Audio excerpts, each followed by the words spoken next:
Pasangan Anies Mohaimin telah mendaftarkan gugatan hasil Pilpres ke MK, Ganjar Mahfud juga akan mendaftar ke MK. Bagaimana proses selanjutnya di MK? Kita akan sapa Triksi Valencia di gedung MK. Triksi, Anies Mohaimin sudah daftar gugatannya ke MK. Apakah kemudian ada kepastian kapan Ganjar Mahfud akan juga mendaftarkan gugatannya?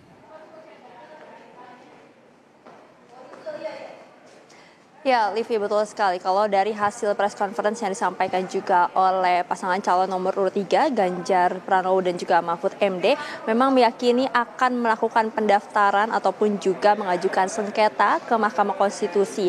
Waktunya kapan? Ini disampaikan kalau tidak hari Jumat adalah hari Sabtu. Karena memang masih ada batas waktu sampai hari Sabtu, yakni 23 Maret 2024, untuk kemudian bagi pasangan calon yang tidak terima ataupun juga melihat tidak kesesuaian dari hasil rekapitulasi yang dilakukan oleh Komisi Pemilihan Umum pada Rabu malam, ini bisa mengajukan sengketanya atau gugatannya ke Mahkamah Konstitusi setidaknya maksimal 3 hari, yakni sampai Sabtu 23 Maret 2024. Nah, maka dari itu dari Ganjar Pranowo sendiri juga menyampaikan bahwa Mahkamah Konstitusi ini merupakan benteng terakhir di mana mereka meyakini bahwa data-data maupun juga bukti-bukti juga sudah dikumpulkan oleh tim hukum atau ahli hukum yang juga sudah mempersiapkan diri untuk kemudian bisa melenggang di Mahkamah Konstitusi untuk membuktikan apa saja yang menjadi gugatannya ataupun juga sengketa data-data yang akan dibuka nanti pada persidangan, melihat dari hasil rekapitulasi yang dirasa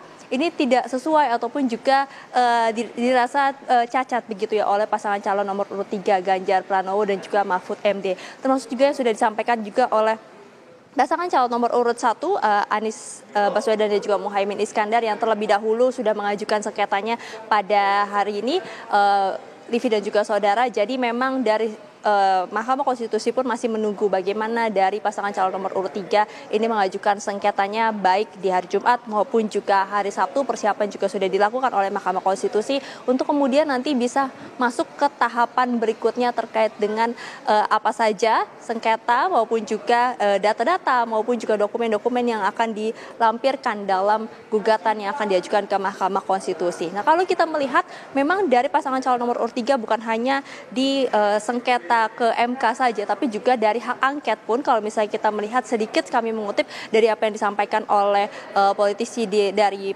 Partai Demokrasi Indonesia Perjuangan, mereka pun melihat untuk maju menuju ke hak angket ini perlu persiapan, perlu kematangan sehingga tidak boleh setengah-setengah. Ini juga yang kita lihat bagaimana di sengketa ataupun juga gugatan yang akan diajukan ke Mahkamah Konstitusi, tentu ini sudah ada persiapan yang dilakukan seperti yang dikatakan memang sudah mengumpulkan saksi-saksi maupun juga bukti-bukti yang kuat untuk kemudian nanti bisa ditunjukkan ataupun juga dibuktikan di Mahkamah Konstitusi. Jadi kita akan nantikan, Livi dan juga saudara, kapan kemudian pasangan calon nomor urut 3 Ganjar Pranowo dan juga Mahfud MD akan mengajukan ke Mahkamah Konstitusi, apakah hari Jumat ataupun juga hari Sabtu, hari terakhir dari pendaftaran ataupun juga pengajuan sengketa ke Mahkamah Konstitusi. Livi. Oke, seperti kata Deddy Sitorus tadi, kita tunggu karena keputusannya memang ada di tangan Bu Mega untuk memutuskan apakah akan menyusul untuk mendaftarkan ke MK gugatannya ataukah tidak begitu. Terima kasih Triksi atas laporan Anda. Saudara